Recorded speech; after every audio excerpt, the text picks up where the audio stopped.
안녕하십니까. 서강대학교에서 화학과 과학 커뮤니케이션을 가르치던 이덕환입니다. 오늘날 우리는 과학기술 시대를 살고 있습니다. 이 과학기술 시대에 필요한 교양교육이 무엇인가에 대한 논의는 사실 어제 오늘 시작된 게 아닙니다. 제가 대학에 들어갔던 50년 전에도 이 교양교육이 무엇인가에 대해서 뜨겁게 논란이 있었습니다. 이 교양교육이 무엇인가? 이 흔히 리버럴 아트 에듀케이션이라고 부르는데 이 교양교육이 무엇인가라는 것에 대해서는 참 논란이 많습니다. 이런 교양교육을 왜 시켜야 되는가 하는 그 배경부터 좀 설명을 해볼까 합니다. 현대는 좋은 점도 많이 있지만은 굉장히 복잡하고 혼란스럽습니다. 우리의 삶도 그렇습니다. 자연은 아늑하고 포근하고 아름답다. 이런 인식이 아주 팽배해 있습니다. 그런 뜻에서 그런지는 몰라도 어느 종편에서 시작한 자연인이라는 그 삶의 방식이 우리 모두가 추구해야 될 어떤 전형처럼 소개되고 있습니다. 지난 1년 반 동안 이 코로나19 팬데믹이라는 것이 우리 모두를 정말 심각하게 무겁게 짓눌러 왔습니다. 그런데 과연 우리가 박테리아가 뭐고 바이러스가 뭔지 알고 있나요? 세균이 뭐고 바이러스가 뭔지 어떤 차이가 있고 어떤 유사점이 있는지 알고 있나요? 항원과 항체라는 말이 거의 매일같이 언론에 등장하는데 과연 우리 사회에서 항원과 항체를 분명하게 구분할 줄 아는 지식을 가지고 있는 사람들이 얼마나 될까요? 치료제하고 백신을 구분할 수 있는 사람들은 얼마나 될까요? 과연 항생제하고 항바이러스제가 어떻게 다른지를 알고 있는 사람 보신 적 있습니까? 과연 이런 학생들한테 무엇이 필요한 걸까요? 몇 가지 지적을 하겠습니다. 우선은 우리가 우리 스스로를 선택받은, 누군가에 의해서 선택받은 만물의 영장이라는 환상에서 벗어나야 됩니다. 세상이 우리를 위해서 존재하고 우리 인간을 위해서 존재하고 그 모든 것이 친인간적이어야 된다 하는 환상을 버리도록 해줘야 됩니다. 그리고 과거의 낡은 세계관이 아니라 미래를 살아가는 데 필요할 과학적 세계관, 우주가 어떻게 생겼고 자연이 어떤 것이고 생명이란 무엇인가에 대해서 현대 과학적 해석을 이해할 수 있도록 만들어줘야 된다 하는 말씀을 드리고 싶습니다.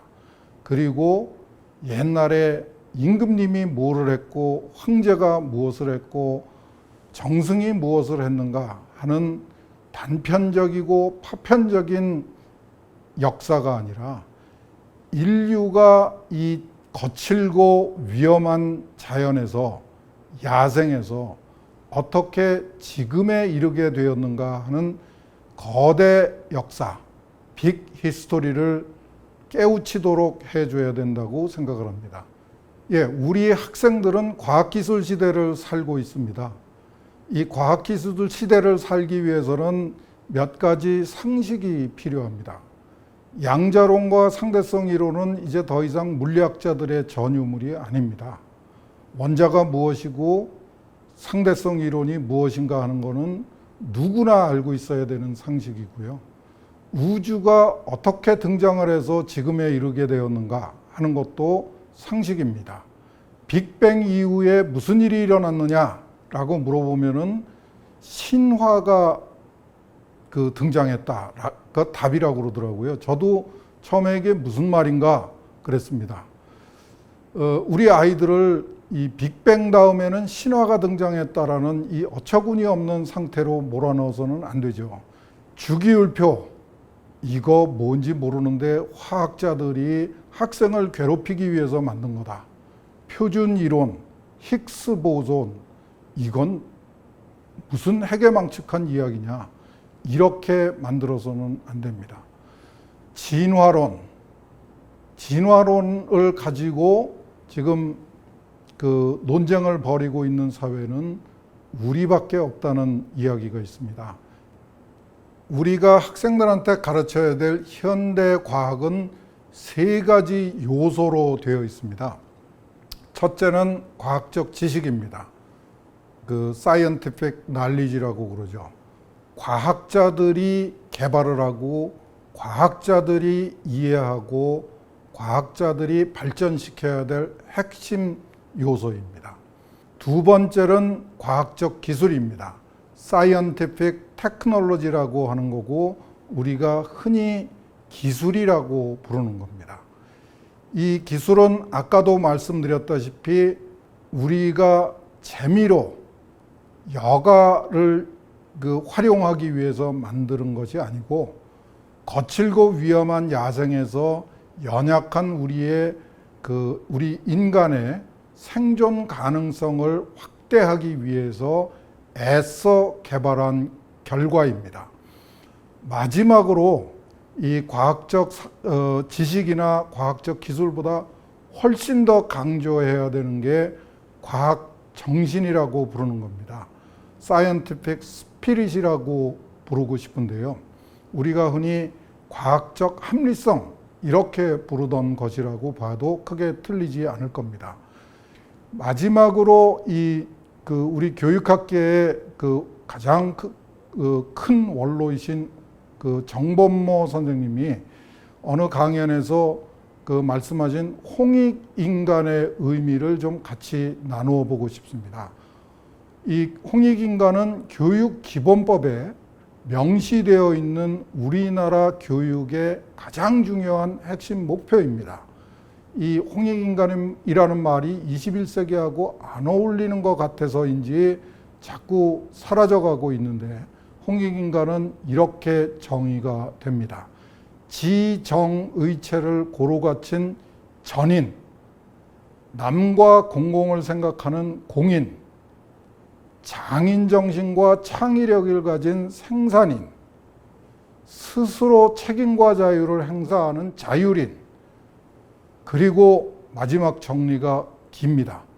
사물의 내재적 가치를 인식하고 먼 과거와 긴 미래를 전망하는 역사적 현재에 충실하고 특수의 뿌리를 두면서 보편을 찾아가고 자연과 더불어 조화롭게 살아가는 능력을 갖춘 사람이 바로 홍익인간이고 우리는 대학의 교양교육을 통해서 이런 사물의 내재적 가치를 인식하고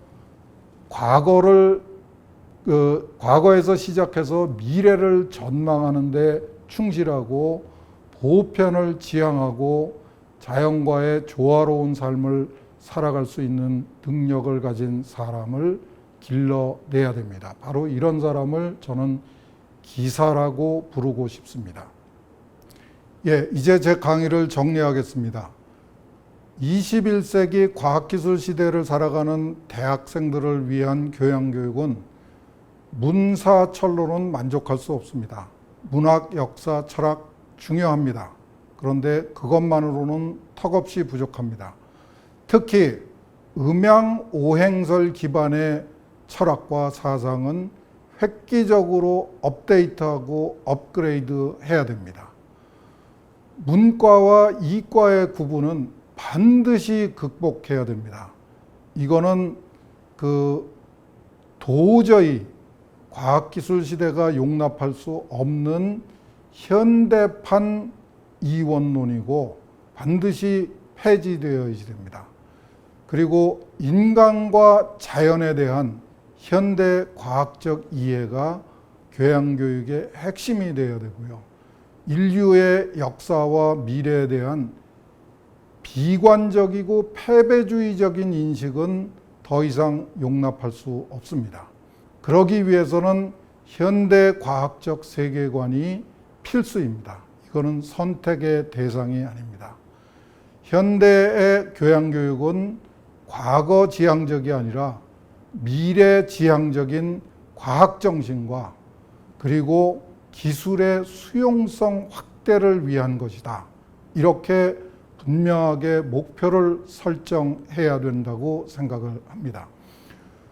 오늘 저는 과학기술 시대인 21세기를 살아가야 하는 학생들을 위한 교양교육이 무엇을 목표로 해야 되는지에 대해서 소개를 했습니다. 현대 과학에 대한 상식을 갖추고 새로운 기술을 적극적이고 합리적으로 수용할 수 있는 기사를 기르도록 노력해야 된다는 사실을 이해하게 되었을 것으로 생각합니다. 여러분 수고하셨습니다. 감사합니다.